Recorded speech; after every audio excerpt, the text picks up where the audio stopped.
Welcome to this episode of Bible Bites. We're taking a look at Philippians 1, verses 9 through 11. Philippians 1, 9 through 11.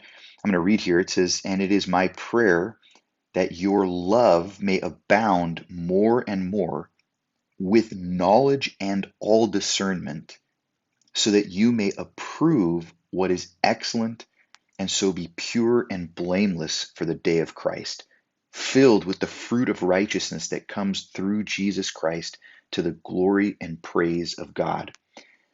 As always, there's so much in here, even in just three short verses, that we can't touch it all. One thing we have to remember is Paul's writing to the Philippians. This is kind of his opening to the letter, and he's laying out some of the things he's going to unpack a little more throughout the letter. And Paul always, in his prayers, and we're noticing here in verse 9, this is a prayer that he's sharing with them. He's going to identify in his prayers really what is most important to the Christian life. And here he says, look, my prayer is for your love to grow and expand. We know that love is a fruit of the Spirit. It's a mark of the Christian life. And we hear about it so much that we've probably become a little callous to it. What does it mean that our love should be growing and expanding? And so I just want to have you ask yourself the questions you're thinking about this, because we're going to focus elsewhere, but I want you to ask yourself, is my love and care, affection, and willingness to sacrifice for others growing as a Christian?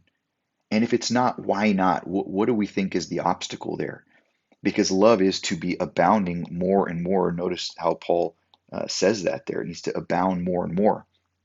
What I want to focus on, though, is not just this love aspect, but along with his prayer for their love to abound, he's also praying that their knowledge and discernment would grow. That's kind of why we're doing these Bible bites and why we study the scriptures in general, but it's also what we're praying the Spirit will do in us.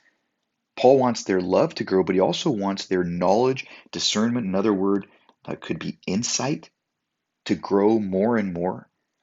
And why? So that they may approve what is excellent. Another word for that word there, excellent, might be what is superior or what is just better. So what's Paul praying for? He's praying that as Christians, our way of seeing the world would be so changed by the Word of God and the Spirit of God that we would think God's thoughts after him, that we'd see with the lens of Christ. What is honoring, what is good, what is pleasing, what is really superior is what we should be pursuing as Christians, right? And so be pure and blameless for the day of Christ. Always there's this looking forward to the end when Christ will come and take up his people.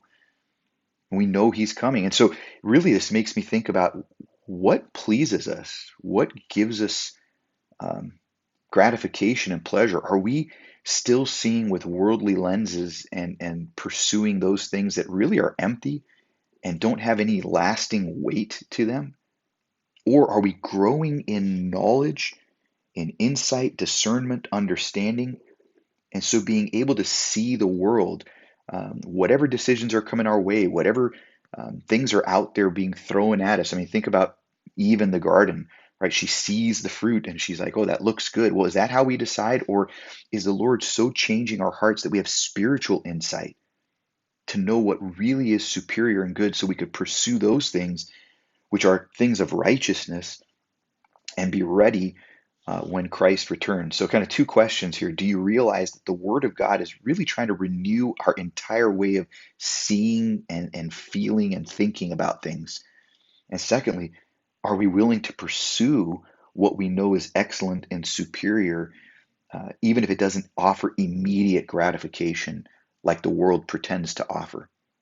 That's it for our Bible Bites today. Hope it encourages you and challenges you. Until next time.